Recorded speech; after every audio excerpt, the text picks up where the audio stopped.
Hey, it's Jeff at 650 Cycle. I want to introduce you to my GL500. Most bikes have an interesting story or a story that goes along with them. Whether it's interesting or not is subjective, but this particular bike has what I feel is like an interesting story. So I'm going to drop that right here and then we'll get back to this bike. I'm on my way to pick up a bike and I kind of wanted to bring you along and kind of show you how this works and how it works for me anyways. And I want to tell you, I want to start out with the story of how this ended up happening. But here's the story. I was on Marketplace last night, like I shouldn't have been, and I found a bike, and it was an 81 CX500, and actually it's a GL500 because it's got the bags and the fairing, which is what I've been looking for a build. I had it. He had like $1,200 on it, and then dropped the price to $550, and which tells me right there that he's a motivated seller. So I got thinking about it. I was like, that's the platform that I want to build. And so I thought, well, I'll message him. Normally I don't message unless I'm really serious and unless I can pick it up that day. So anyways, I asked him a couple general questions. You know, does it run? Does it have a title? And turns out the motor, he thinks the motor's seized. I don't know if that's the case or not, but he thinks it's seized just from sitting, didn't overheat or anything, and it does have a title. So I'm like, okay, cool. Those are two pluses, or one plus. The other plus is that it is the monoshock rear end, which is what I want to build. That's the platform that I want, so I'm excited about that. So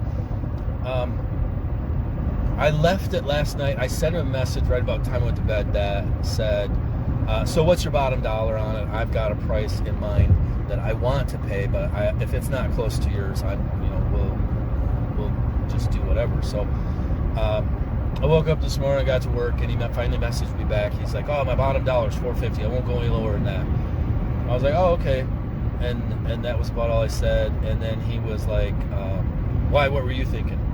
And I said, I'm at 300. I'm not going any more than 300. That's my max. And he goes, oh, no. He says, well, I'd go 400, but at 400, I'm losing money. And I was like, and I didn't say anything.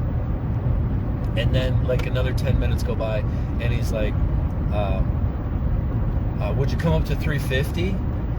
And this whole time I'm thinking, fish on, I got him. So we're at 350, and I messaged him and I said, well, let me think about it and I'll get back with you tonight, because I was planning on going and looking at another bike that was really close that I don't even know is for sale. So my thought was, well, let me check the one that's close, because I don't have to drive an hour to pick it up, and we'll go from there. But an hour later, he messages back, if you come pick it up tonight, I'll have it for $300. I'm tired of the messages. I want it out of my garage. So I came across as the serious buyer, and with a serious price. I didn't lowball him at $100.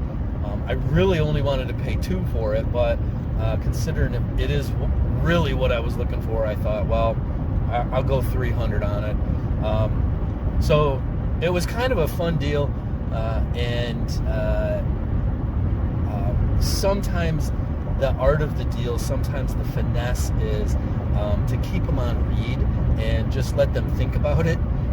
Throw some bits out there, let them think about it, and then reel them in. But like I said, when he started dropping, he was at $450. That's my bottom dollar. And then he starts dropping without me prodding at all. I knew that he was on the line and that I was reeling him in, and I could probably get it for the 300. So there you have the how I got the bike, and it was an interesting story, I hope. And what I want to do now is kind of go through this bike and explain the why I have this bike. You may be asking why I have this bike, because I've got that bike and it's not done yet. That's the XS Cafe that I'm working on. And my son reminded me when I told him I was picking this bike up that I hadn't gotten that one done yet. Why don't I fix that one first? Well, this one is a future project. And let me walk you through this bike and go through what it is that made me want this bike over some other bikes. This is an 81 GL500. I would have liked a 650, but I think the 500 is a pretty solid bike. It's a pretty good performing bike. In 1981, Honda went to this style ignition system. This is what I believe is a transistorized ignition system, and these are the igniters for the cylinders. They use this ignition system on a lot of their bikes. I know they used them on CB900s, probably the other CBs of that era, the GL1100s, and the GL650 I had them also. So they use them across a lot of their models. So they're a pretty common thing. And on the CX and the GL series, they put them on here in 81 because previous, the 1980 model, somewhere in there they changed it over to this style. I believe, if I'm not mistaken, it was an electronic ignition. It was just a different style on the other bikes. Not 100% sure on that one. The other thing that makes the GL stand out from the CX is that the CX rear suspension has shocks right here. And the GL is actually the touring model. It is the baby Goldwing that they were building, the one-person Goldwing that they were building on the GL500 platform. And they needed to put bags on here, but the shocks were in the way, so they completely redesigned the rear end and put a monoshock in here, which is something that I am interested in for the build that I wanted to do. That was something that I wanted. I believe also that they extended the wheelbase just a little bit, but I could be wrong on that as well. I'm wrong on a lot of things. This particular bike has 20,000 miles on the odometer. It's spent a lot of years outside because it has a lot of rust, and it is deeper than just surface rust. It is pitting in a lot of places on the chrome, but a lot of that can be cleaned up or replaced or whatever, so I'm not worried about condition issues. The biggest condition this has is, as I mentioned earlier, was that the motor is seized. Whether I can get it undone or not, I don't know. These are common enough motors that are common enough bikes. I've seen enough CX500s that I could actually get a CX500 put in here. Wouldn't be that big a deal for me if this one is beyond my repair, my capabilities.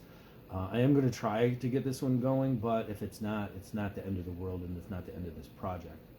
So what are my plans for it? I don't know. I'm working currently on the XS400. That needs to get done, and then my next build for next winter will be the CB500 that I already had planned to do. And so I'm kind of I'm putting a cart in front of the horse with this one, but I got it because it was a pretty good deal, and I have a title with it, so I can do what I want with it, and I will have a title for registration purposes. What are my plans? I just want to build a cafe. This is the platform. I don't have anything specific. I don't have any themes. I don't have any colors. I don't have anything other than I wanted to build one of these, and this will be probably a year and a half out. I will probably get to some of it between now and then. Do some cleaning, get this motor freed up. Anything that I record will go on this playlist along with this one. So if you're interested in this build, it's going to come up on this playlist, but don't look for anything anytime soon, because this one after today is probably not going to be touched for a while. That being said, there it is. There is my GL500, and it is a future build. So tune in. You never know when this is going to happen. If you subscribe, you'll know when I'm doing a GL video. Make sure you like this one, and tell all your friends about me, about this channel. My subscriptions have been rising, so I'm happy with that. In the world of YouTube, it's very small and insignificant, but it means something to me. So there's all of that. Follow me on Instagram and Facebook. I do different content. I don't just post the same thing to everything. So if you're following me on Instagram, you're going to see different things than what you see on Facebook. On Facebook, I do a weekly update. I call it the 650 cycle condiment because we need to catch up. And that happens once a week, and usually once a week, and I kind of talk about what's been going on out here, because I'm out here quite a bit. I don't have kids in the house anymore, and this is my hobby, and this is what I like to do. So follow along here, follow along on Instagram, follow along on Facebook, and if you're out riding, ride safe.